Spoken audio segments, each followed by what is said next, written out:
podcast Repousser les limites. Votre animateur, JF Dussault, s'entretiendra avec des athlètes d'endurance et collaborateurs qui gravitent autour de la course en sentier et bien plus encore. Abonnez-vous, partagez l'épisode et bonne écoute.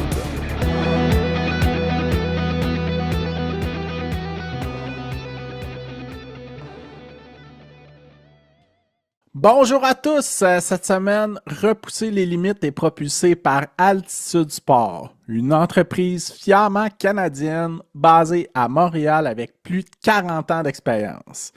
Vêtements techniques, chaussures de trail, équipements haut de gamme, ils ont littéralement tout ce qu'il te faut pour ta prochaine sortie avec des marques comme The North Face, Patagonia, Salomon, Oka, New Balance, Norda et bien plus encore. Sans oublier, avec le temps des fêtes qui approche, c'est le moment idéal pour commencer ses cadeaux de Noël ou même se gâter parce que oui, tu as le droit toi aussi. Livraison super rapide le lendemain partout au Canada et même le jour même à Montréal. Et si jamais ça ne fait pas, tu n'as pas besoin d'imprimante, seulement un code QR. Fait que pas besoin de te mettre les pieds dans un centre commercial pendant le temps des fêtes parce que c'est une boutique 100% en ligne. C'est-tu pas génial, ça? Et justement, j'ai un code promo pour vous. Profitez jusqu'à 20% de rabais sur votre première commande avec le code promo Repousser les limites toutes d'un bloc avec un S. J'ai mis le lien et les conditions dans la description de l'épisode. Bonne écoute! Bienvenue à Repousser les limites cette semaine. Je suis vraiment content. Je m'entretiens avec une coureuse qui a fait le tour de l'île d'Orléans récemment avec la course organisée par Stéphanie Simpson. Puis, elle a fait plein de défis, dont 100 km dans une backyard. Elle a fait plusieurs marathons. Elle s'est aussi qualifiée pour Boston. Donc, Marianne Collerette, merci beaucoup d'avoir accepté l'invitation. Puis, bienvenue sur le podcast. Merci de me recevoir. Ça fait plaisir. Écoute, je suis curieux de savoir, moi, comment que le sport est arrivé dans ta vie? Mon Dieu, ça a commencé quand j'étais tellement petite. Je viens d'une famille pour qui le plein air, ça fait partie des activités là, à chaque semaine. Donc, mes parents, dès que j'étais jeune, ont voulu qu'on fasse du vélo, qu'on aille faire des randonnées, du ski de fond. Donc, pour moi, le plein air a toujours fait partie de ma vie. Mais j'ai commencé à faire du cirque de façon assez intense quand j'étais jeune. Là. Je m'entraînais plusieurs heures par semaine en cirque. Puis ce que j'aimais, c'était la structure de l'entraînement, la communauté. Fait que, tu sais, pour moi, le sport, quand j'étais jeune, faisait partie de ma vie. Puis là, à l'adolescence, tout s'est gâté. Là, il y a plus de sport du tout. Mais j'avais quand même eu des bonnes bases au niveau justement là, de la santé, du plein air, de la discipline. Puis là, la course, elle a commencé dans ma vie quand j'avais 19 ans. Moi puis ma mère, on s'est inscrit à un club de course. Je me souviens même pas c'est quoi, mais c'était apprendre à courir. Et à la fin de la session, on courait un 5 km en continu. Fait que ça a comme été ma première introduction à la course où j'ai appris et par la suite désappris, là, mais j'avais appris toutes les bases de la course. OK, puis c'était combien de temps la progression pour se rendre à 5 km? Et c'était une session, en fait, que ça devait être 10 à 12 semaines. OK, En OK. temps, puis c'était en hiver à Québec. Fait qu'on allait sur les plaines d'Abraham en hiver à faire, je pense qu'on commençait avec 1 minute de marche, 1 minute de course, 1 minute de marche, 1 minute de course. Avant chaque course aussi, ce qu'on disait, c'est qu'on avait comme une petite formation sur les souliers, sur les étirements, des choses comme ça. C'était quand même très intéressant, puis ça permettait d'un petit peu là, de sortir dehors puis de connecter avec ma mère. Là. Fait que c'est comme ça que ça a commencé.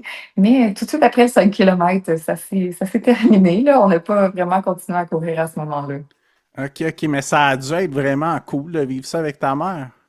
Ouais, c'était vraiment le fun. Il y a comme un sentiment de de puissance, si je peux dire, d'être dehors quand il fait froid dans le noir. Pendant que tu sais que tout le monde est à l'intérieur de chez eux en train d'être au chaud, puis toi, tu es dehors avec ton petit manteau de course à faire ton exercice. Ouais, je trouvais ça quand même, je trouvais ça fort. J'aimais ça. C'était très le fun de partager ça avec elle. Puis d'ailleurs, aujourd'hui, on court encore ensemble, là. Ça fait vraiment partie c'est ça, de notre famille, là. On peut des fois organiser des courses de Noël, toute la famille ensemble. Ah, C'est ouais. vraiment le fun de continuer ça. Puis c'est ce que j'espère aussi éventuellement faire avec ma famille. Mm. OK. Ah, c'est vraiment cool. Puis il y a d'autres gens. Ton père court aussi? Non, mon père, pas, il court pas, mais toute la famille de mon chum aussi court. Ses parents courent. Mon OK. beau-père court. Mes sœurs, ben non, c'est pas vrai. Une et deux sœurs courent, mon frère court. Fait que ouais, on est vraiment une famille qui aime le plein air en général, le sport, mais aussi la course. Pour OK. moi, par contre, la course a vraiment plus été fort depuis 2023. Tu sais, entre quand j'avais 19 ans et 2023, ben là, c'est là où j'ai eu tu sais, des up and down au niveau de la course. Tu sais, de temps en temps, je faisais un petit 5 km, d'autres fois, j'arrêtais de courir. Quand j'ai voyagé, là, j'ai voulu faire des courses par exemple, au Danemark. J'ai fait un 10 km juste pour découvrir la ville. Quand je suis allée en Belgique, j'ai fait un 20 km de Bruxelles. Mais tu sais, je le faisais pas de façon vraiment intelligente. Tu sais, ce que j'avais appris quand j'avais 19 ans, je l'ai pas vraiment mis en application à ce moment-là parce que tu sais, je me souviens, mon 20 km de Bruxelles, j'étais pas préparée, puis j'ai eu mal aux genoux pendant des semaines après, là. Fait que Hmm. ça ressemblait à ça. Puis là, finalement, il y a quelques années, là, pendant que je vivais au Nunavik, je voyais qu'il n'y avait pas de club de course, puis j'ai dit, OK, là, je me remets vraiment à l'entraînement comme j'ai appris, avec un programme graduel. Puis, tant qu'à le faire tout seul, je vais le poster en ligne, voir s'il y a des gens qui ont envie d'embarquer avec moi. Fait que j'ai comme créé un mini club de course, super informel, où on a été des gens qui ont couru pour se rendre finalement à 10 km sans douleur aux genoux. Fait que pour moi, ça leur crée la confiance que, OK, là, tu peux courir. Même si tu as eu des douleurs de genoux dans le passé, dans le fond, c'est vraiment juste que je ne l'avais pas fait de façon très intelligente. De façon plus progressive. De façon progressive, exactement. Tu sais, se lancer sur un 20 km avec plus d'entraînement, c'est sûr que si tu as des douleurs, c'est quand même normal. Ouais, Mm. ouais, ouais, c'est clair. Ah, super. Puis comment ça s'est passé, cette expérience-là, le club de course dans le Nord? Ben, en fait, c'est ça. Tu sais, le Nunavik, il fait froid, puis il vente. Mhm. C'est clair. Mais, c'est ça. Mais justement, il n'y a pas beaucoup de sports organisés parce que c'est une petite communauté. Moi, je vivais à Couchouac. Fait que, tu sais, on est 2500 habitants. Il n'y a pas vraiment il y a pas de club de course. Il n'y a pas vraiment de cours de sport. Donc, ça a commencé plus par du spinning. J'avais juste le goût de faire du sport parce qu'il fait très, très noir en hiver au Nunavik. Fait que là, j'avais commencé Hmm. à faire quelques petits cours de spinning en 4-5 amis. On se mettait de la musique, puis on avait du fun. Puis à un moment donné, je me suis dit, ben, si tu veux faire un club de course, tu peux le partir toi-même. Fait que là, j'avais fait un post sur Facebook, j'avais trouvé quelques personnes qui étaient prêtes à courir avec moi, puis on se rencontrait une fois par semaine, puis on avait des entraînements à faire de notre côté, chacun de notre bord. Fait qu'on allait courir, faire des petits parcours. À ce moment-là, c'était pas vraiment en termes de kilomètres, mais c'était plus en termes de minutes d'entraînement. Fait que, tu sais, je faisais comme 5 minutes de course, 1 minute de marche, puis là, on allait graduellement pour faire un 10 km en continu. OK. Puis, niveau sécuritaire là-bas, là, exemple, Ouais. ours polaire, puis tout ça, ou Ah c'est ouais, il faut comment d'autres? vraiment faire attention. Ouais, Mais non, c'est. c'est pas vrai. En fait, il n'y a pas d'ours polaire à Kuujjuaq, là. Kuujjuaq, OK. c'est au tout début du Nunavik. C'est sûr que moi, j'ai fait beaucoup de communautés, dont Wartak, qui a en effet des risques d'ours polaires. Mais à Kuujjuaq, c'est des ours noirs, enfin.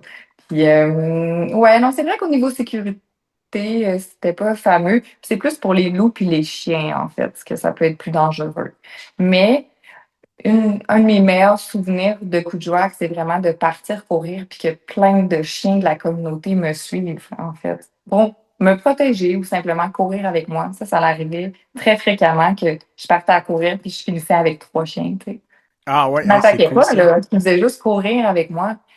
Mais tu sais, c'est quand même connu que les chiens au Nunavik peuvent amener, par exemple, les enfants à l'école ou, tu sais, juste comme protection. Mhm. Ah ben c'est ça, je me demandais, niveau sécurité, puisque les animaux sauvages, ils ont plus Mhm. d'espace un peu. Ouais, c'est ça.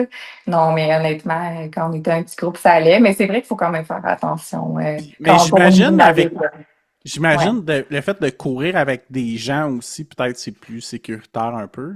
Oui. J'ai souvent couru tout seul, par contre. Là. Je pourrais pas dire que c'était toujours sécuritaire. Ce qu'il faut faire au Nunavik, là, c'est quand même particulier, mais c'est soit écouter la radio de la communauté ou être sur le groupe Facebook pour savoir s'il y a quelqu'un qui a vu un ours ou un loup dans le village.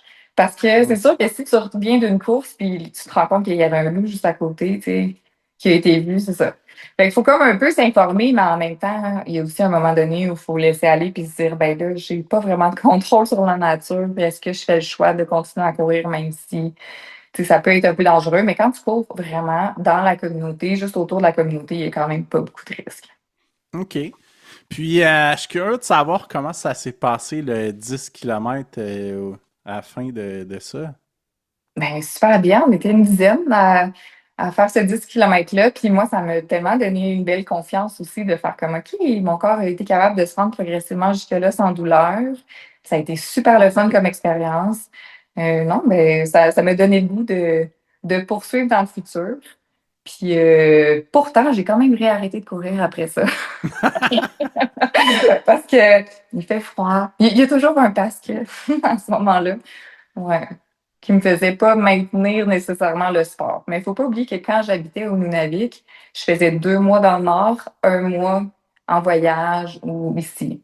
Fait que, veux pas, je faisais aussi des gardes au travail, là. Donc, c'est plus difficile d'avoir une hygiène de vie qui permet d'avoir un sport régulier, si je peux dire. Mhm. C'est Ah des ouais. excuses, mais quand même.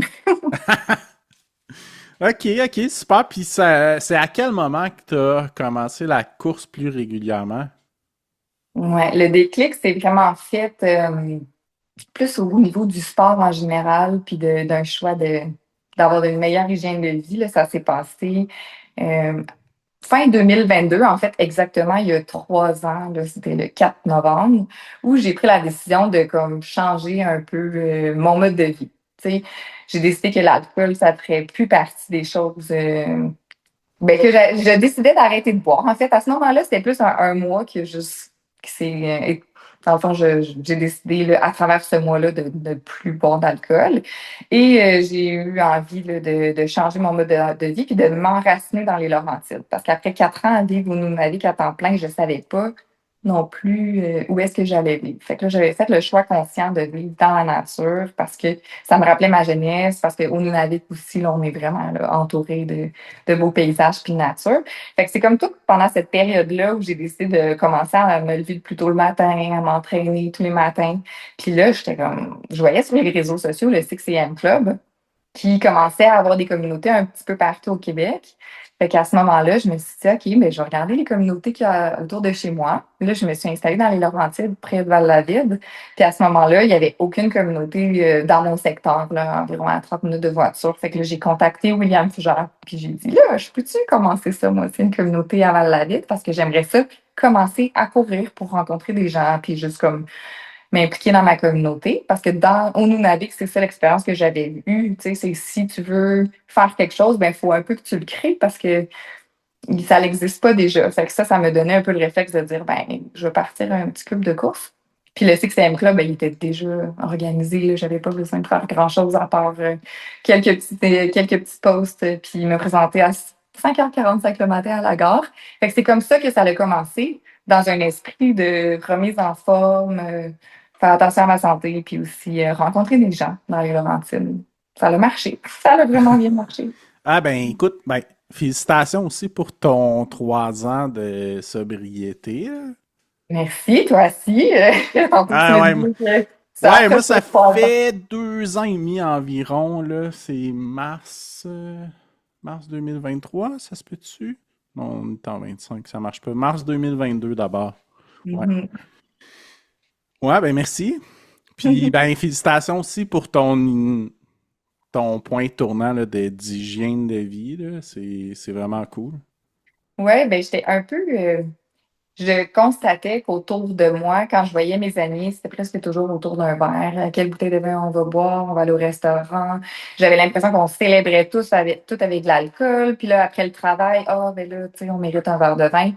Je trouvais que c'était vraiment banalisé dans la société de boire, alors que moi, d'un autre côté, tu sais, moi, je suis criminologue, je travaille pour la protection de la jeunesse. Tu sais, j'évalue des cas de maltraitance, puis j'ai fait face à la souffrance, dans le fond, des gens qui vivent avec des problèmes de dépendance.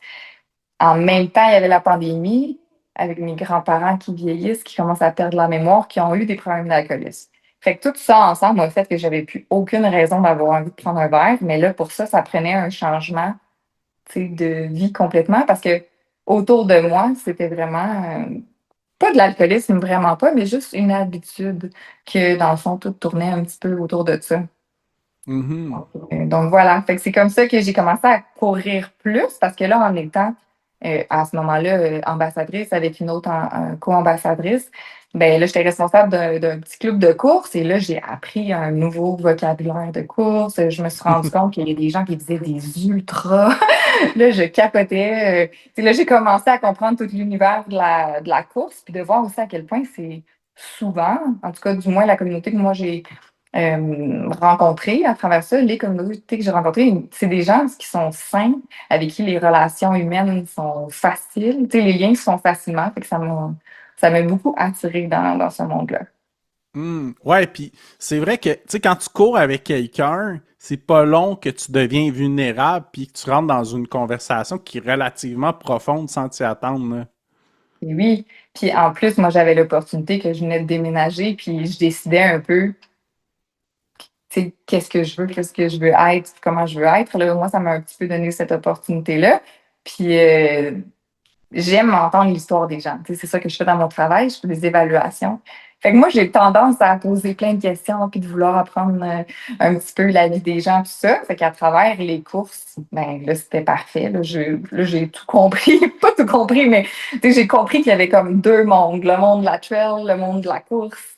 Les courses pour le plaisir, la performance. C'est ça. Fait que là, ça m'a beaucoup inspiré de voir des personnes qui font des défis que je trouvais vraiment incroyables. Puis je trouvais qu'on était aussi toutes mélangées. Tu sais, il y a des personnes qui vont au 6e club qui font juste leurs 5 kilomètres par semaine, puis c'est bien en masse pour eux, puis c'est parfait comme ça, puis ils veulent juste connecter avec les gens. Puis il y a d'autres personnes qui sont des gens super compétitifs, qui ont fait l'UTMB, mais qui sont là quand même. Je trouvais ça fascinant. Mhm. Ouais, je trouve ça vraiment cool comment que tout le monde se rejoint autour de cet intérêt-là. Mhm. Ouais. Ouais. OK. Des gens qui se seraient pas parlé dans d'autres contextes, qui là, finalement se ramassent tout le monde amis. Là. Ouais. Fait que c'est un peu comme ça que la course a commencé pour moi. Puis 2023, ça a été aussi l'année où j'ai décidé de m'inscrire à un premier demi-marathon. Fait que là, j'ai compris c'était quoi vraiment une structure pour se rendre à quelque chose de plus. C'est une vraie structure pour se rendre à un demi-marathon et j'ai pris ça très sérieusement. Tu sais, j'ai toujours été comme une bonne élève. J'ai aimé la structure du cirque quand j'étais plus petite. Fait que là, je me suis vraiment donnée à fond. Puis j'ai aussi rencontré mon copain durant l'été, qui était un gars qui est un gars qui a fait beaucoup de marathons, des ultramarathons. Donc là, lui, ben, par la bande, m'a aussi beaucoup encouragé là-dedans. Fait que j'ai fait mon premier demi-marathon, qui était le demi-marathon de Saint-Sauveur. Puis j'ai juste adoré ça. J'ai adoré aller chercher mon billet, positionner mon billet, choisir mon kit, faire partie de l'ambiance, voir des gens de tout âge. J'ai tellement trippé sur ça que là, ça a commencé la passion. Là. Je dirais vraiment que ouais, ça a vraiment développé une passion pour la course à ce moment-là. OK, OK. Puis, comment que tu as décidé de monter ton plan d'entraînement? C'est toi qui faisais ça? T'avais-tu un coach? T'as trouvé un programme? J'ai trouvé un programme sur l'application Constance, là, qui est un programme d'entraînement. Ben, avant, c'était Short and Sweat, là. Puis, c'est ça. J'allais voir en ligne, ils proposaient un plan d'entraînement de 21 km. C'était quand même 5 fois par semaine. Fait que pour moi, c'était un gros step, là, de passer à une fois par semaine, à 6 heures le matin, 5 km à 6h30, à 5 fois par semaine. C'était un gros step, mais j'ai vraiment embarqué. Puis, un coup, si tu as ça dans ta routine, puis que tu sors dehors à tous les jours, tu te rends compte aussi de tous les impacts que ça a. sur ta santé, sur le sommeil, sur l'alimentation, sur le bien-être. Fait que, tu sais, c'est devenu que les fois où j'allais pas courir, j'avais quand même besoin de sortir dehors, là, d'aller prendre une marche, ou, tu sais, bouger mon corps quand même. Mm. OK. Puis, ça s'est bien passé ton demi-marathon? Hey, je me souviens pas de mon temps, mais oui, ça s'est bien passé. Ça s'est bien passé. Je pense que, en tout cas, c'est pas vraiment important le temps, mais tu sais, je l'ai fait juste en bas de 5 minutes le kilo, puis pour moi, c'était incroyablement vite. Genre, je ne savais pas que j'avais fait ce temps-là. Puis en fait, j'ai eu la chance aussi que mon chum connaissait l'organisateur. Fait qu'il lui a écrit, il était comme, mais là, il te reste un billet, j'aimerais ça accompagner, tu sais, Marianne dans sa course. Fait qu'il a été mon ravito ambulant. Fait qu'il a couru à côté de moi tout le long pour me donner de l'eau, pour me donner mes gels. Fait que j'ai vraiment eu un super bon traitement, si je peux dire, pour mon premier demi-marathon. Mais ça m'a mis en confiance aussi. Ça a été vraiment le fun. Mm. Ah, c'est cool, ça. Ouais. Parfait. Fait que ça t'a-tu donné envie d'en faire plus? Ben là, ce qui s'est passé, c'est que j'ai fait du bénévolat pour le marathon du Petit Train du Nord. Mhm. Et là, j'ai comme vraiment vu, c'était la première fois que je voyais un marathon parce que je veux pas, c'est un sauveur, c'est un demi-marathon, c'est la plus grande distance. Mais là, j'ai vraiment vu des élites arriver. Je voyais une personne sur deux qui avait de l'air de vouloir vomir ou tomber, puis une personne sur deux qui avait de l'air top shape à la fin. J'ai vraiment trouvé ça autant terrifiant que vraiment impressionnant.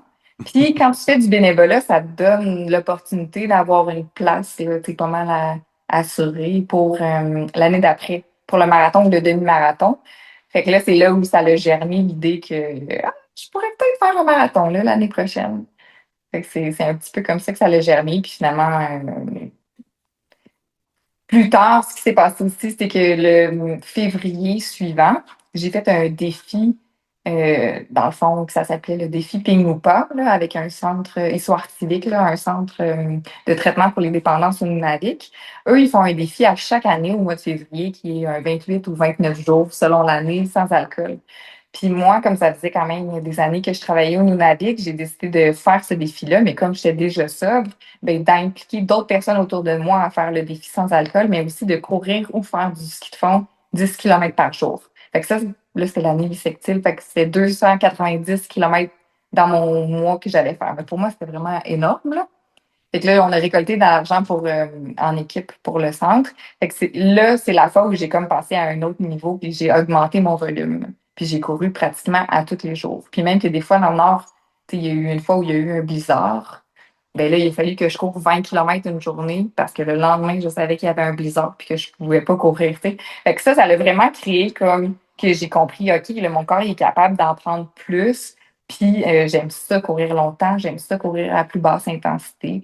Fait que ça aussi, ça a construit une espèce de base aérobique là, pour partir mon année vraiment bien.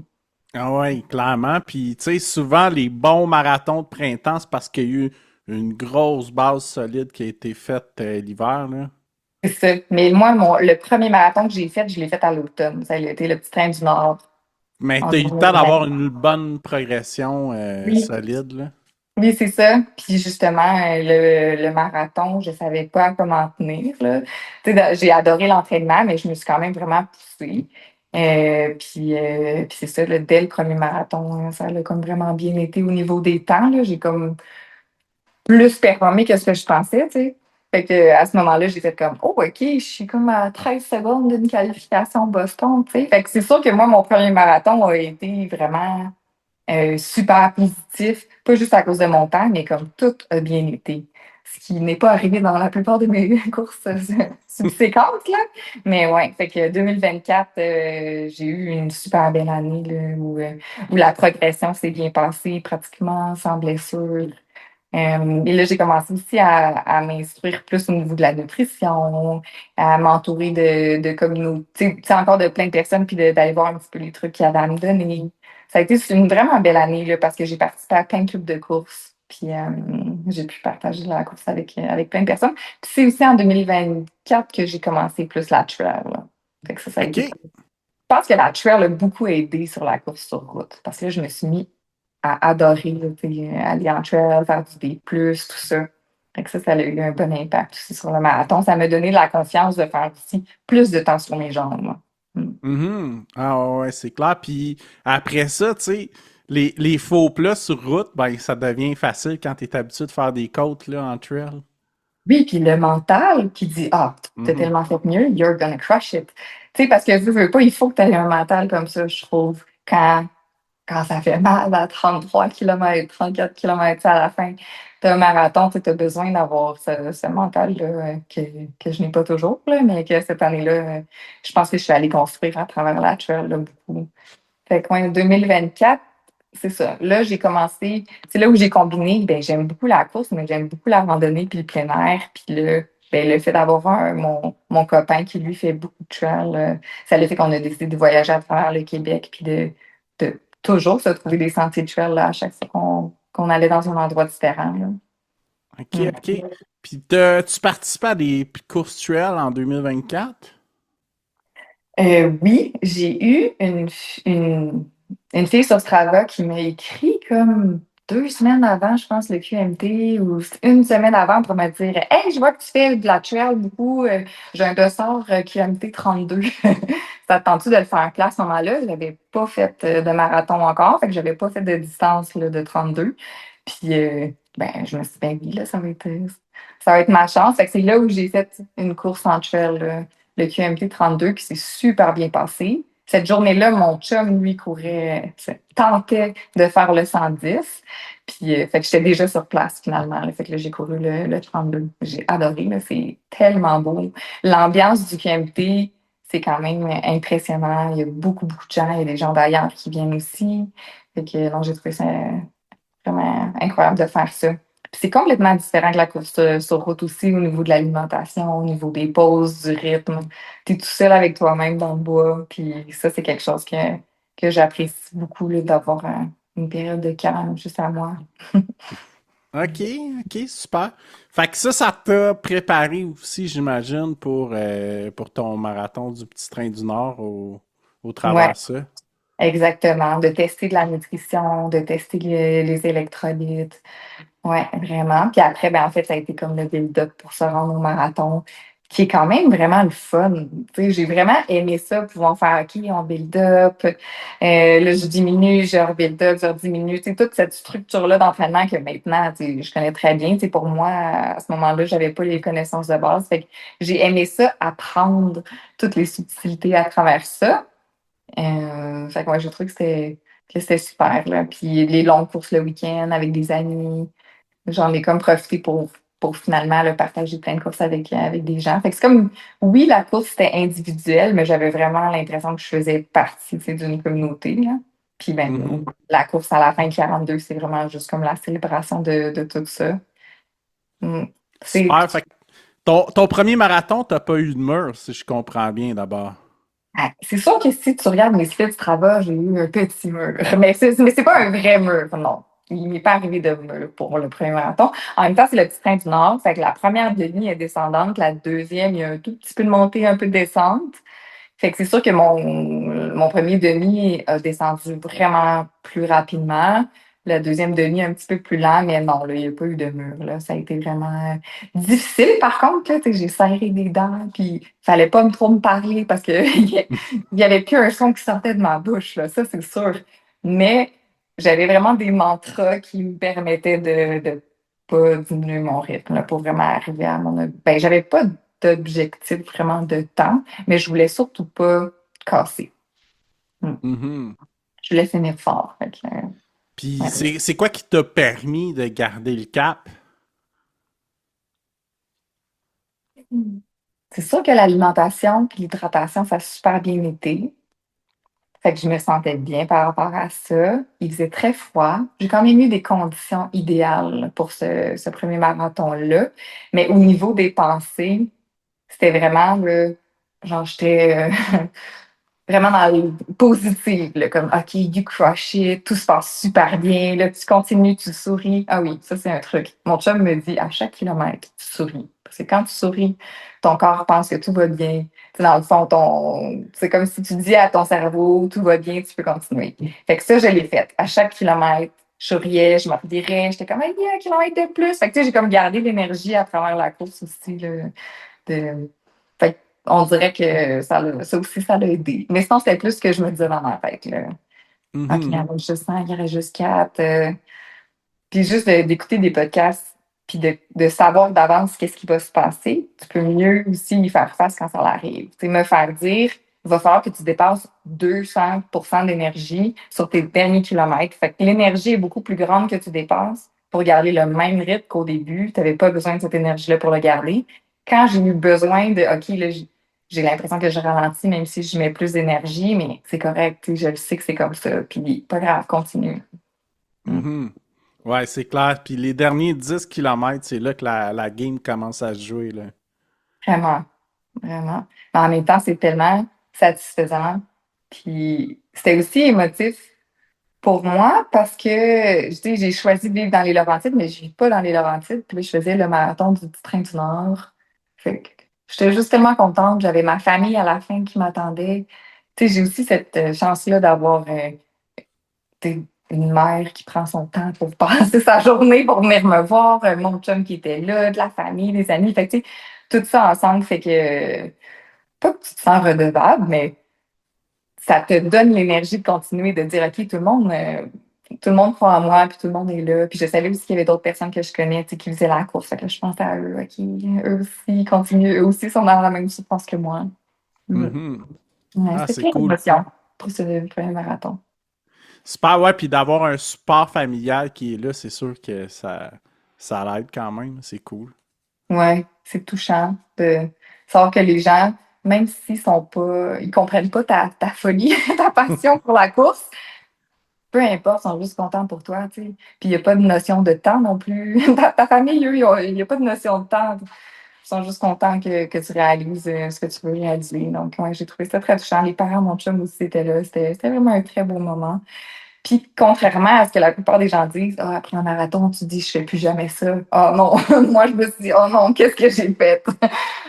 Il va falloir que je m'en trouve d'autres. Puis, tu sais, c'est ça. Dans le fond, j'ai fait 13 secondes du temps de Boston. Puis, moi, j'avais aucune idée que je pouvais, tu sais, être proche de ce temps-là. Dans ma tête, c'était quelque chose qui était complètement inaccessible. Fait que ça aussi, ça a allumé une flamme de me dire, ben, si je vais chercher un 5 minutes de plus, je pourrais avoir accès à des aventures super comme Chicago, comme Boston. Mm. Mhm. Ah, c'est cool ça. Fait que ça t'a motivé à en faire d'autres finalement. Mais en fait, oui, mais pas juste ça. Là, mais ça, c'est aussi, je sais pas, tu sais, la course, ça nous apprend la confiance en soi, mais Clairement. aussi l'humilité. Puis des Mhm. fois, ils viennent pas en même temps. Fait qu'à ce moment-là, moi, c'était la confiance. Mais plus tard, j'ai eu l'humilité. Parce qu'à ce moment-là, je me disais, ben là, je peux tout faire, tu sais. Fait qu'un mois après, je suis partie avec mon chum puis un de nos amis, puis on est allé faire mon premier ultra au Mexique. Fait que OK. c'était mon premier 50 km à Puerto Vallarta, dans la jungle, Bayou UTMB. C'était super comme expérience. Fait qu'à ce moment-là, c'est ça, j'étais un petit peu dans la confiance de me dire, OK, ben, ça vient fonctionner pour 42. Je peux pousser plus vite, mais je peux aussi pousser plus loin. Fait que ça me donnait le goût d'aller faire mon premier ultra à ce moment-là. Puis comment ça s'est passé cette expérience-là? Mais complètement incroyable. Juste de voyager, tu sais. Juste de Mhm. pouvoir être ailleurs, mais là, d'avoir une course en plus. C'était la première fois ben, pas la première fois que j'expérimentais ça parce que je l'avais fait dans le passé pour visiter des villes. Mais là, c'était en trail. Puis by UTMB, c'est quand même des organisations, je trouve, qui offrent une belle expérience pour le coureur. Fait que non, j'ai trouvé ça super. Puis, tu sais, il y a l'opportunité aussi d'être dans un tout inclus après. Que t'es pas. Fait que même si t'as mal aux jambes, puis ça va pas après, ben t'as pas besoin de cuisiner, t'es sur le bord de l'eau. Fait que, tu sais, toute l'expérience en soi était vraiment, vraiment le fun. Mais ce que j'ai particulièrement aimé, c'est de le faire à trois. Parce que ça, c'est un autre défi que de courir seul, tu sais. Quand tu cours à trois, ben là, il faut respecter le rythme des autres. Puis là, c'était vraiment le fun parce qu'on pouvait se rappeler, OK, là, on s'hydrate, OK, là, on mange, remplis tes gourdes, comment ça va. Fait que ça, c'était le fun, mais c'était vraiment pas pour la performance. C'était vraiment plus pour vivre l'expérience d'un ultra ensemble. Mm. OK, OK, super. Ouais, j'ai entendu parler vraiment des bons mots de cette course-là, mais semblerait que c'est une course très chaude par contre. Ah, excessivement, excessivement chaude. Fait que quand on commence sur le bord de l'eau à Puerto Vallarta, donc c'est super beau. Puis en plus, C'est comme la fête des morts. Fait que là, il y a comme plein de statues partout. Fait que c'est super beau. Et là, directement, tu t'enfonces dans la jungle. Mais tu pars à 5 heures le matin, il fait frais avec la lampe frontale, mais dès que tu pars dans la jungle, puis que là, que tu commences à monter, tu arrives en haut, là, il y a le gros soleil, il fait 30 degrés, mais humidité, quasiment 100%. Là, c'est surtout l'humidité qui est difficile à gérer, mais il fait excessivement chaud. On est arrivé 3 jours avant pour s'adapter, là, mais on n'était pas acclimaté à la chaleur.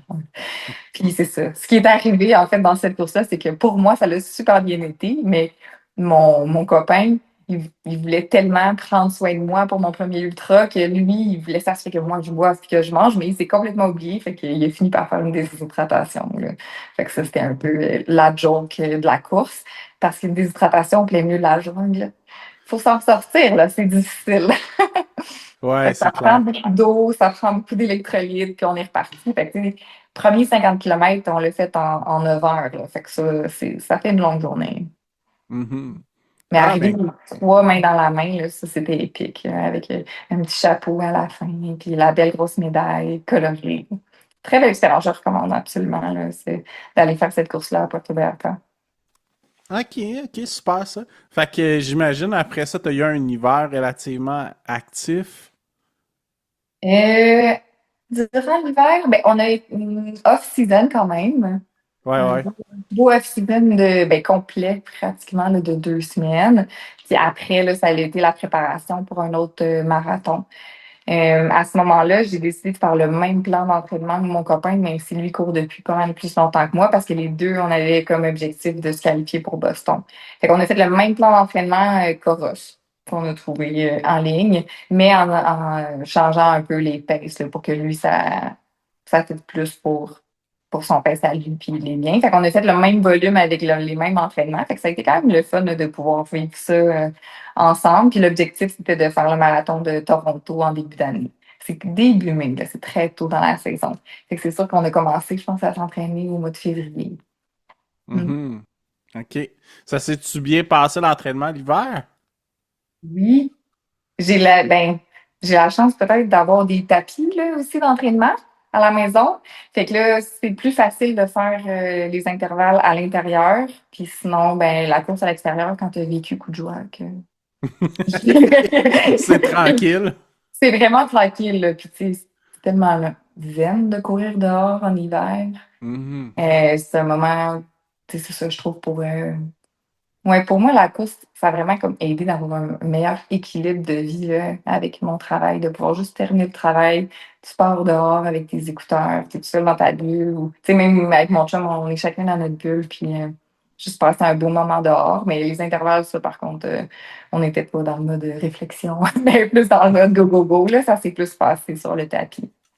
Ok, ok, super. Puis comment ça s'est passé le marathon de Toronto? Tellement bien. Ça s'est tellement bien passé. Pas aussi bien que le marathon du Petit Train du Nord en termes de gestion de course peut-être, mais encore une fois, là, j'ai eu la chance d'avoir une température idéale. Il disait, je pense, 8 degrés, super frais, pas trop de soleil non plus. Puis la première partie, elle est descendante, la deuxième partie, elle est plate. Fait que ça ressemblait aussi au Petit Train du Nord là, par rapport à ça. Puis c'est tellement magnifique, Toronto. Puis il y a tout le build-up autour de ça aussi, je trouve, de partir en voyage à Toronto, d'aller manger dans les restaurants, tu sais. Fait que ça a été vraiment le fun d'y aller parce que j'étais allée aussi avec ma soeur, mon beau-frère qui courait aussi le marathon, mon chum courait le marathon, on avait des amis qui y allaient aussi. Fait qu'on était comme une grosse gang là, à aller à Toronto. Fait que c'est ça, tout s'est vraiment bien passé. Là, c'est sûr qu'à kilomètre, là, j'ai un peu plus cassé, peut-être. Kilomètre, je pense 32, 33, il m'a pas une envie d'aller aux toilettes, là. Et là, il n'y a pas de toilette autour de moi. Puis là, dans ma tête, je suis comme, mais non, tu peux pas arrêter parce que tes deux jambes vont virer en bloc de béton.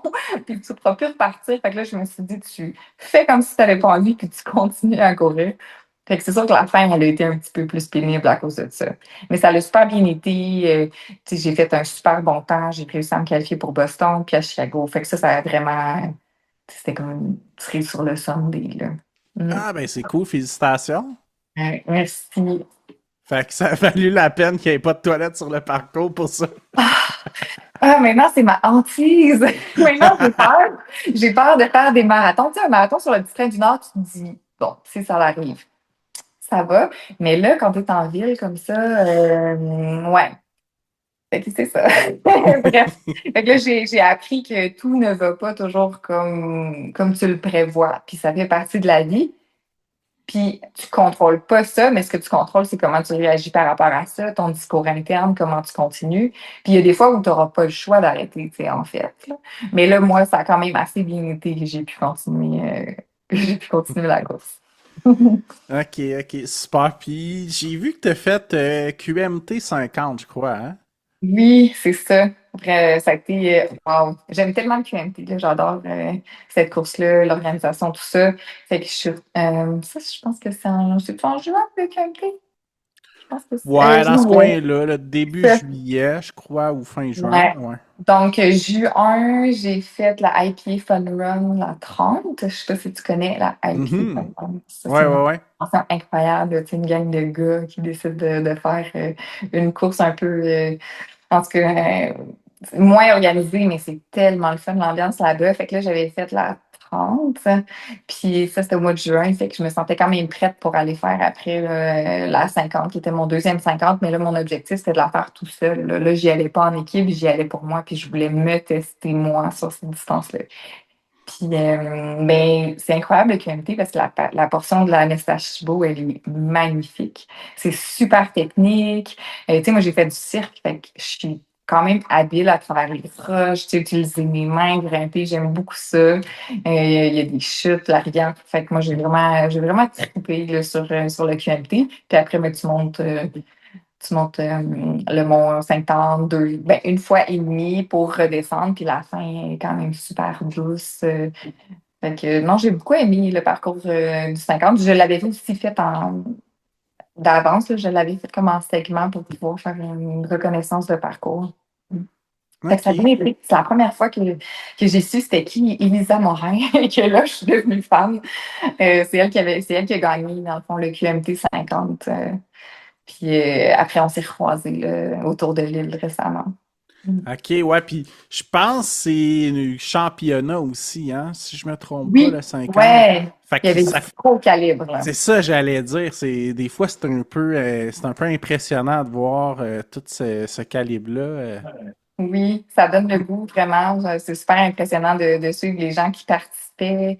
Moi, j'ai couru avec un ami toute la première section aussi. Puis, ouais, il y a vraiment une belle ambiance, là. À la fin aussi, les verres sont incroyables. Je trouve ça tellement le fun qu'ils donnent des verres de bière parce que je bois quand même de la bière sans alcool. Puis, bon, c'est ça. C'est vraiment une belle expérience, là. J'espère faire plusieurs distances là, du QMT. Mhm. Ouais, c'est vraiment une des belles organisations, tellement professionnelle, impeccable sur toute la ligne, là.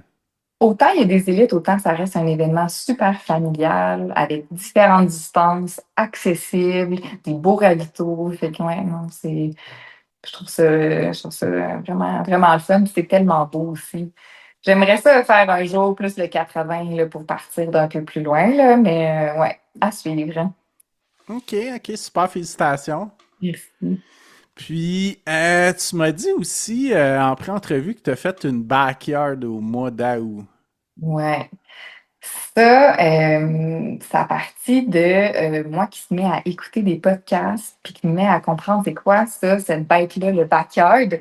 Puis là, quand j'ai compris que, tu sais, c'est des boucles avec beaucoup de stratégies, là, c'est vraiment venu dans mes cordes parce que j'aime ça, les stratégies, j'aime ça, les micro-détails. Fait que là, je me suis mis à écouter plein de podcasts sur des backyards, puis à vraiment triper. Fait que c'est ça. Et là, mon copain s'est inscrit à la Backyard 100 du festival Épisode Nord.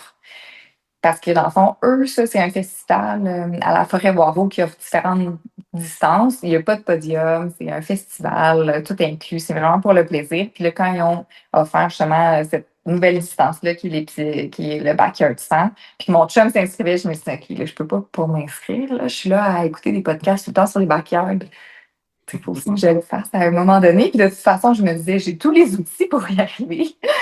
Mais bon, il y a une partie de moi qui doutait, puis une autre partie de moi qui se disait, OK, là, vas-y, le tout pour le tout. Ma plus longue distance avant, c'était le 50. Par contre, le backyard permet, en allant plus lentement, avec des pauses à chaque heure, avec une possibilité de se ravitailler vraiment facilement, de se changer même. Tu sais, je trouve que ça permet vraiment là, d'aller repousser ses limites, justement. Mm. Mhm. Fait que ça a été mon highlight de l'année. Je le recommande à tous, là. C'est vraiment ma plus belle course que j'ai faite. OK, ouais, puis en plus, tu me disais que tu été la seule femme à finir le 100 km.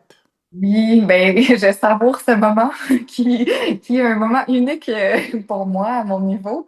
Parce qu'en fait, les gens qui se sont inscrits au backyard, c'est pas nécessairement des gens qui font des backyards dans la vie. C'est des gens qui disaient, ah, ben, je vais peut-être faire une boucle, deux boucles. Il y en a d'autres qui disaient, je vais me rendre à 50. Mais peu voulaient se rendre vraiment jusqu'à la fin. Puis ça, je m'en suis rendu compte assez rapidement. Puis, mais quand même, là, il y a une fille avec qui, tu sais, on s'est un peu challengé, là. C'était le fun de faire une boucle et une autre ensemble. Puis à partir du, je pense, que c'est kilomètre 60, là, j'étais la seule femme avec quatre gars, mon chum, puis deux personnes avec qui j'ai couru, là, vraiment super. Et on a décidé de rester ensemble les quatre jusqu'à la fin. Fait qu'on a couru au même rythme à toutes les boucles jusqu'à 100 kilomètres. Puis à un moment donné, on s'est juste regardé, puis j'ai juste compris qu'on allait se rendre jusqu'au bout. Il n'y avait même pas d'hésitation. Il y a tout de suite eu une confiance que tout le monde était capable de se rendre jusqu'au bout. Puis j'ai trouvé ça le fun de me faire embarquer un petit peu là-dedans parce que j'avais pas nécessairement cette habitude-là là, de ressentir la confiance pour quelque chose que dans le fond, j'avais jamais fait. Fait que ça aussi, ça m'a donné ça m'a donné l'idée, OK, là, je vais me rendre jusqu'au bout. Mais on se donnait aussi tout le temps des petits défis. OK, si on se rend jusqu'à la boucle 13, on s'arrête à la rivière, on se trempe les mains dans l'eau, le visage dans l'eau. Tu sais, on se donnait toujours comme des petits défis. La prochaine boucle, on se compte une péripétie sur notre vie. Fait que tout ça, ça nous a permis de continuer. Là, puis ça a vraiment été une super belle expérience. Mais ce qui est incroyable aussi, c'est qu'il y avait un animateur à travers tout ça. T'sais. Puis là, comme j'étais la seule fille, ben là, lui, il en beurrait épais. Là. Tu sais, Marianne, la leader du pack. Mais tu sais, j'étais pas la leader du pack. Là. 2 secondes après que je partais pour ma boucle, là, les gars, ils me tiraient pas mal. Mais tu sais, moi, j'avais le leader, c'était plus par mon énergie peut-être. Mais c'est ça, la dernière boucle, tous les gens du festival, fait qu'il devait être environ 200, 250, ont décidé de nous faire une aide d'honneur pour les quatre finishers. Fait que ça, c'était exceptionnel. On est dans le noir, il y a de la musique. Puis là, tout le monde nous fait une grande aide d'honneur pour qu'on parte. Tu sais. Mais tu sais, quand tu cours, tu es vraiment tout seul dans le bois, dans le noir à la fin de la course. Et là, tout à coup, tu te ramasses comme encerclé de personnes. Puis non, c'était vraiment, vraiment exceptionnel comme moment. Puis là, quelques secondes après, ben là, tu te ramasses encore à quatre, tout seul dans le noir. Fait que ça, c'était drôle. Puis là, finalement, à la fin, ben, cette dernière boucle-là, il y a des gens de l'organisation qui ont décidé de la courir avec nous. Puis tu sais, il y en a qui ont mis de la musique, qui nous ont encouragés. Puis quand on est arrivé, ben, on avait tous les gens du festival qui étaient là pour nous accueillir, là. Fait que c'était une expérience un peu, pour moi, hors norme. Ça a vraiment été le fun. Puis juste de me dire, OK, là, je me suis rendue à 105 kilomètres, là, j'y suis arrivée. Wow, ça. C'est vraiment fun de savoir que le mental peut tellement te pousser à aller plus loin. Là. Qu'est-ce que tu penses? Mhm. Ah, ben, c'est vraiment cool, ça. Félicitations. Merci. Par contre, je dois dire une petite chose. Quand c'est dans un... Parce que c'est un camping, en fait, c'est tout inclus, là, cet épisode nord-là. Mais quand il faut aller se laver après dans la rivière, après 105 kilomètres, puis il faut que tu descendes une longue côte pour aller te laver dans la rivière, là, c'était quand même assez challengeant. Fait que c'est venu avec toutes sortes de challenges, c'est backyard ça. OK. Puis, ça t'a-tu donné envie de faire d'autres backyards? Oui, absolument. Absolument. Je pense que ça pourrait être une bonne façon de faire un premier 100 miles. De se dire, ah, je Mhm. suis un 24 heures, ça fait mon 100 miles, je vais me coucher après. Ouais, ça, j'aimerais vraiment ça le faire. Parce que moi, ce qui m'a vraiment permis de réussir, c'était aussi, encore une fois, je l'ai fait avec mon copain. Tu sais, on se connaît tellement bien que là, on se rappelait de toutes nos cues. OK, là, faut, tu sais, ici, on mange, là, tu bois, là, remplis tes gourdes. Tu sais, dans le fond, on était comme un coup pour l'autre. Puis c'est ça que j'aime du backyard, c'est que tu peux te trouver un clou, puis vraiment te rendre plus loin que tu penses, là. Puis à chaque boucle que tu penses que tu as terminé, finalement, après la petite pause, tu te dis, OK, ben, je suis prêt pour un autre. Fait que j'ai l'impression que ça pourrait être à travers un backyard que je préfère un peut-être 160 km un jour. OK, OK. Puis c'était quoi ta stratégie de nutrition?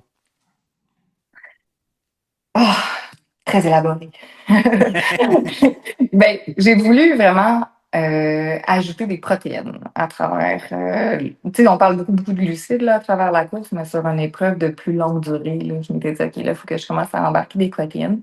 Fait que j'avais fait des boules de protéines que je pouvais manger, tu sais, peut-être à chaque deux boucles. J'avais des boules de riz, j'avais des beignes, j'avais tout plein de sortes de choses. En fait, ma stratégie, c'était vraiment d'avoir plusieurs choix pour que mes papilles, tu sais, pour que j'aie jamais plus le goût de manger.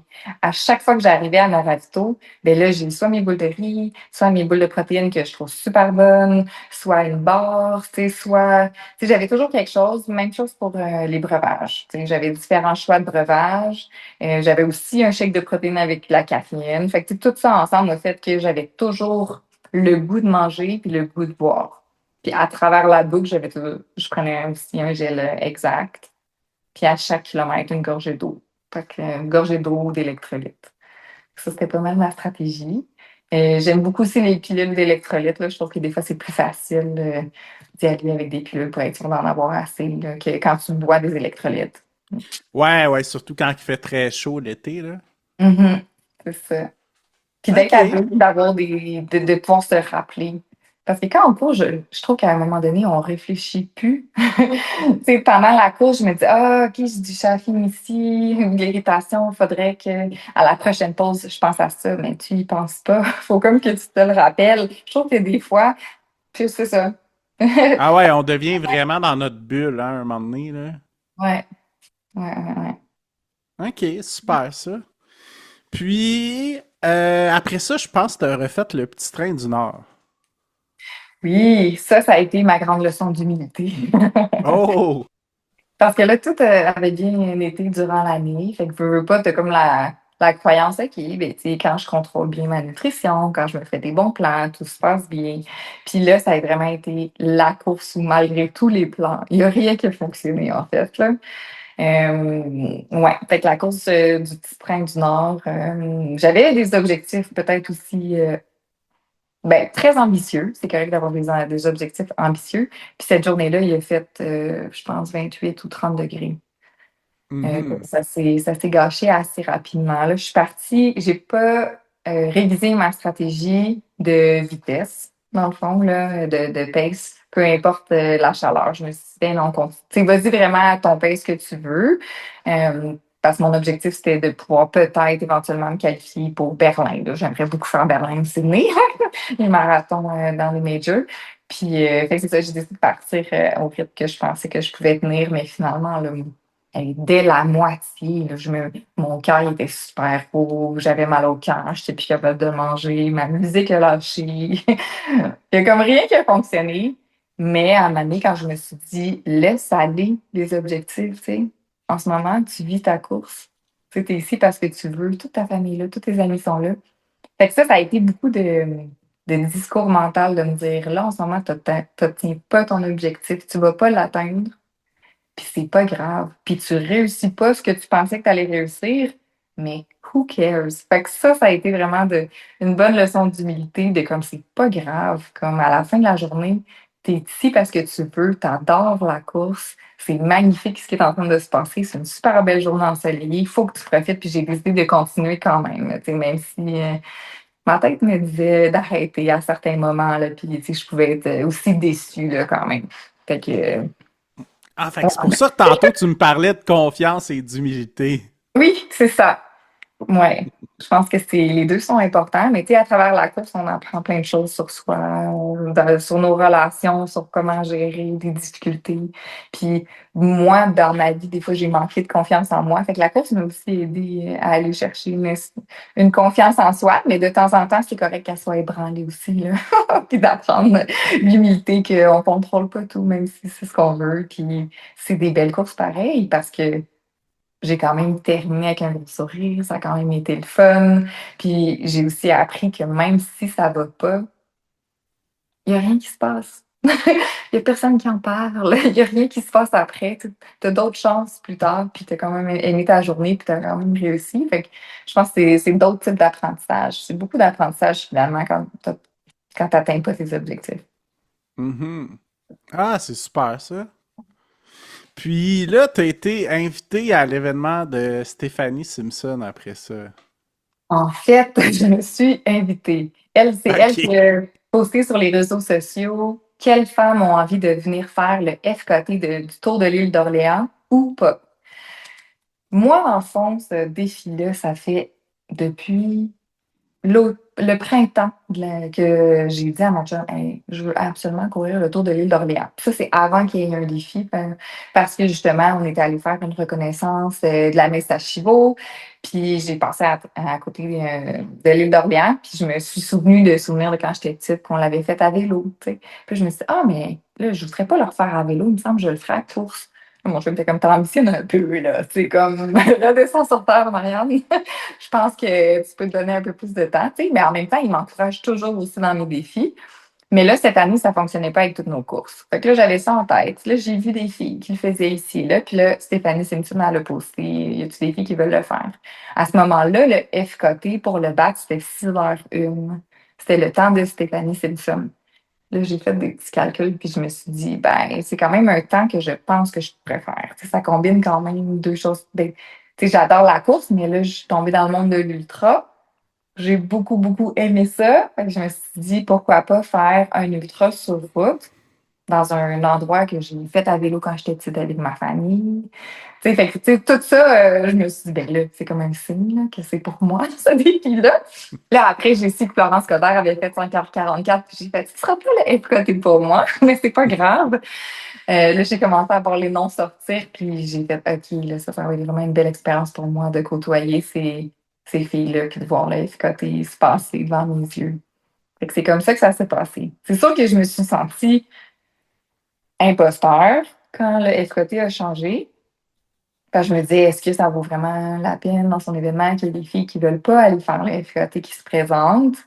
Puis à un moment donné, je lui avais parlé, puis il était comme, ben oui, là, c'est vraiment pour n'importe qui, c'est ton défi personnel. Dans le fond, ça me donnait l'opportunité d'aller faire ce défi-là, fait que j'ai décidé d'y aller quand même, là, puis je regrette pas du tout, là, je pense que n'importe qui se sent petite à travers peut-être un monde de performance, doit pas s'arrêter là, puis il doit quand même poursuivre ses rêves parce que, je veux dire, moi, j'en garde un souvenir super, là. Je me suis dépassée cette journée-là, puis j'avais 100% ma place, là, dans les faits. Fait que, c'est ça, c'était super la famille. Je remercie Cool. beaucoup Stéphanie d'avoir fait ça. Là. Je trouve qu'elle a vraiment des. Ce que j'ai aimé de ça, c'est que c'était pour les femmes, c'était pour redorer les autres femmes autour d'elle, les autres athlètes, donner Mhm. une chance à tout le monde de la battre elle. Fait que j'ai vraiment aimé ce principe-là. C'était pas vraiment, tu sais, il n'y avait pas beaucoup de publicité par rapport à ça non plus. Il n'y avait pas de sort. C'était un peu underground comme événement. Fait que je pense que j'ai aimé aussi ce genre de format-là où il y a pas de podium à la fin, là. C'est juste une gang de filles qui traitent sa course puis qui vont se challenger entre elles. Mm. Mhm. Ah, mais cool. Puis, je suis curieux de savoir comment ça s'est passé la journée. Ben là aussi, ça s'est pas super bien passé. Ben si je regarde l'ensemble, là, ça a super bien été. Mais quand tu décortiques chacun des éléments, ça a quand même été une journée un petit peu challengeante. Le départ, tout s'est bien passé. Puis là, j'ai eu aussi la chance que Ariane, je pense que c'est Presso, me demande de couvrir avec elle la course. Puis là, moi, je me dis, mais là, c'est elle qui a fait le podium, deuxième place au Marathon de Québec. Comme on n'est pas du même niveau, moi puis elle. Mais super sympathique, fait gros sourire, tout ça. On commence à jaser, ça va super bien. Fait que là, je suis comme, OK, tu sais, là, je cours avec elle. Là, je suis pas du tout mon pace, là, tu sais. Puis là, mon chum faisait mes ravitaillements mobiles parce que je voulais pas m'arrêter sur le parcours. Fait que là, il est comme, Reine, tu vas un petit peu trop vite, hein, tu le sais. Je suis comme, ouais, mais j'ai du fun, tu sais. À ma nuit, je suis là pour avoir du fun aussi. Fait que là, je suis avec Ariane, puis on court le premier 24 km ensemble, puis à un moment donné, je suis comme, pour vrai, Ariane, c'est comme, fais ta course, là. Moi, je vise pas le même temps que tu vises. Fait que là, ça a été comme super le fun. Puis là, elle est partie. Mais moi aussi, je commençais à avoir vraiment des problèmes là, à manger, puis tout ça. Fait que de kilomètre 25 à 38 environ, là, j'ai vomi plusieurs fois sur le parcours, puis il n'y avait plus rien qui rentrait là, au niveau de l'alimentation, là, tout ce qui était sucré. Fait que ça, je ne m'attendais pas à ça, parce que ça n'est jamais arrivé de, de vomir sur une course. Là. Disons que c'était particulier, là, surtout à ce rythme-là, parce que je dis que c'était rapide, mais on courait à 5 minutes le kilo, qui n'est pas mon temps, qui n'est pas ma vitesse de marathon, donc c'était pas si vite que ça, mais cette journée-là, c'est comme si le sucré passait pas du tout. Fait qu'il a fallu que je change de plan, là, complètement pour la suite. Puis là, j'avais tout un plan de planifier avec mon chum sur qu'est-ce qu'il me donnait. Fait que là, lui, il arrivait à ses ravitaux avec des exacts sucrés, avec des choses sucrées, puis j'étais comme, il n'y a plus rien qui rentre. Fait que finalement, j'ai pris des Morton puis de l'eau pas mal là, pour être capable de m'en sortir. Mais après, l'énergie est remontée. Tu sais, c'est vraiment... Je trouve que ce que j'aime du ultra, c'est que c'est des chapitres. C'est pas parce qu'il y a un 5 ou un 10 km que ça va pas bien que c'est comme ça pour la suite. Puis là, je venais juste de le vivre dans le marathon. Ça s'était pas passé comme je pensais, mais je l'ai quand même bien terminé, tu sais. Même si j'avais trop chaud puis qu'il n'y avait plus rien qui passait. Fait que tu sais, ça a été ça mon mental. Il n'y avait pas de question que j'arrête. J'étais extrêmement contente d'être là. C'était magnifique parce que c'est magnifique là, quand même, là, faire le tour de l'île d'Orléans. Donc, tout ça ensemble a fait qu'à partir de kilomètre 38, l'énergie est revenue. J'ai recommencé à pouvoir manger un petit peu. Puis, ça a super bien été jusqu'à la fin. Puis mon chum, dans le fond, il me rejoint à kilomètre 59, puis il m'a coupé aussi du vent. Parce que ça, c'est un autre enjeu de l'île d'Orléans, c'est extrêmement venteux. Fait que d'un côté, tu as le vent dans le dos, c'est magnifique. De l'autre côté, ça fait mal. Là. Puis là, tu as beaucoup de kilomètres dans les jambes. Fait que j'étais comme, mets-toi devant moi! Cours pas trop vite! Puis c'est ça. Dans un ultra, on dirait que les mots, là, je ne peux plus faire des phrases complètes. Là. C'était très, très, très. C'est ça. Je me disais qu'est-ce qu'il fallait faire, puis il m'a amené jusqu'à l'arrivée. Là. Ça a super bien été. J'ai fini avec un pace. C'était quand même. Dans le fond, j'ai fini en bas de 6 heures, là, qui était mon objectif à moi. OK. Ah, ben, félicitations. Merci. Puis là, tout ce que je voulais, c'était m'étendre sur le gazon. Quand je suis arrivée, j'ai dit merci, OK, super. Et là, je me suis étendue sur le gazon de tout mon long. Puis ça.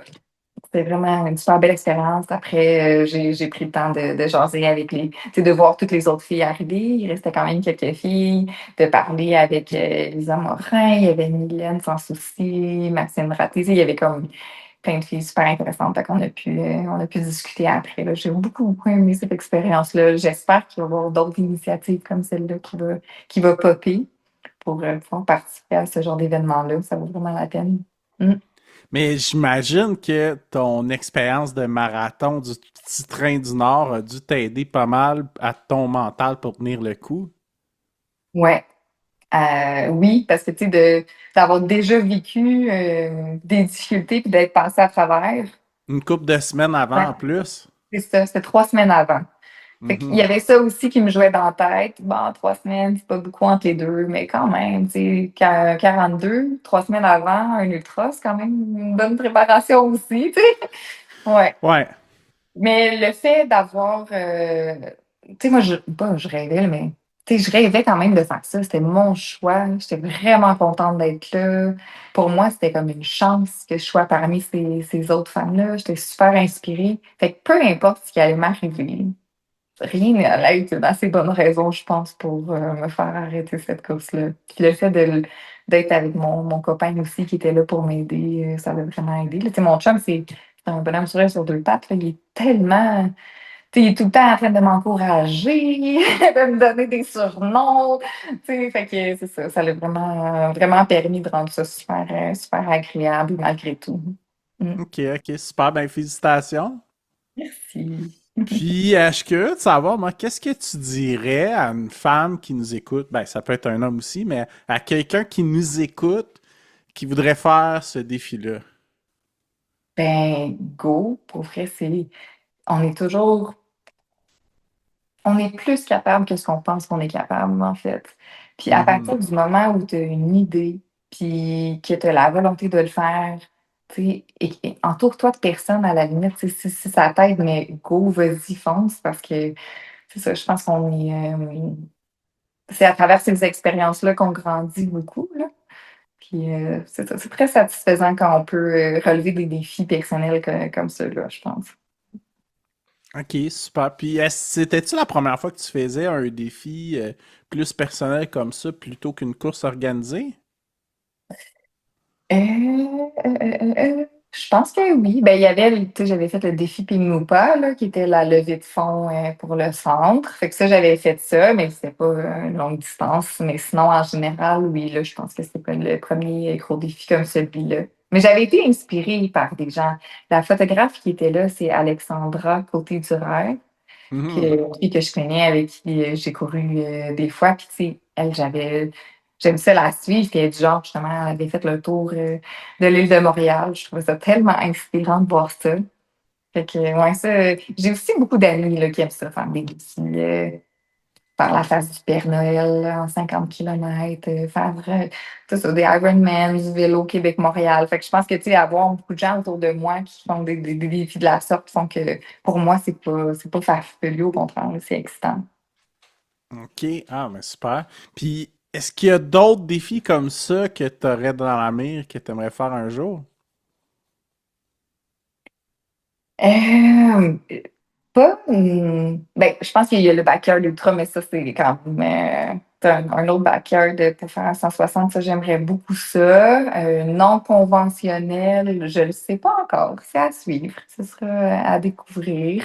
Pour le moment, ben, tu sais, tu sais, je vis en ce moment, j'ai envie de me lancer dans l'aventure de la maternité. Fait que pour l'année prochaine, mes défis vont dépendre un petit peu de ce que la nature fait. Donc, ça se pourrait que j'aie pas beaucoup de courses l'année prochaine, comme ça se pourrait que j'en ai plusieurs. Fait que les prochains défis, c'est. Moi, ce que j'aime, c'est vraiment voyager puis faire des courses, que ce soit à travers le Québec ou ailleurs dans le monde. Donc, pour l'année prochaine, ça serait vraiment Boston, en début d'année, que je suis inscrite. Mon premier major que je vais participer, là, je suis vraiment excitée pour ça. Puis sinon, ben, c'est sûr, j'aimerais ça faire d'autres ultras, mais il va falloir que je regarde là, comment tout ça peut fonctionner avec le projet maternité et éventuellement rebondir par la suite. Mm. Mhm. Ah, super ça. Puis, donc, fait que Boston, c'est ton objectif A de ce que je conçois pour 2026. Ouais, prochain objectif. Je vais peut-être m'inscrire quand même à Chicago pour la fin de l'année. On verra. Il y a aussi Borealis. Je me suis inscrite aux 80 de Borealis quand même, là, parce que c'est la première fois qu'il y a une course UTMB ici. Là, fait que j'avais vraiment le goût de la faire. Donc, pour le moment, c'est ça qui se dessine pour l'année prochaine, là, mais on va laisser. C'est ça. Tout est un peu en stand-by. On verra qu'est-ce qui se passe. Puis sinon, là, j'ai plein de courses dans ma mire quand même, là, au Portugal ou un peu partout là, que j'aurais envie d'essayer. Mais même les courses au Québec, tu sais, j'ai jamais fait Arikana. Il y a aussi en Gaspésie, c'est le Gaspésia Au que mois de tu as une juin. distance. C'est ça, il y a Mhm. tellement de belles courses que j'ai envie de faire au Québec aussi. Mhm. Puis Portugal, j'imagine que c'est mute. Ah Ça ouais. m'a l'air, ouais. Oui, ça a l'air incroyablement beau. J'ai vu Mhm. plein de gens qui sont allés là. Fait que c'est sûr que ça me tente beaucoup. J'aimerais bien faire le circuit du TMB, pas nécessairement dans l'événement, mais vraiment tu sais, d'aller le faire moi-même là, dans un voyage. Fait que j'ai différentes choses dans ma mire, évidemment. Si je peux y participer un jour à une distance, je serais bien contente, là, mais je pense qu'on peut se laisser plus d'années d'expérience. Ok, ok, super ça. Ben écoute, félicitations pour ton tour d'île, puis ta résilience et tout ce que tu as appris au travers de ça. Merci. La course m'a en effet permis d'apprendre plein de choses sur moi. Mm. Super, ben écoute, bonne continuité, puis ben bonne préparation. Ben là, j'imagine que tu es en off-season peut-être? Ouais, en off-season en ce moment, ça fait du bien.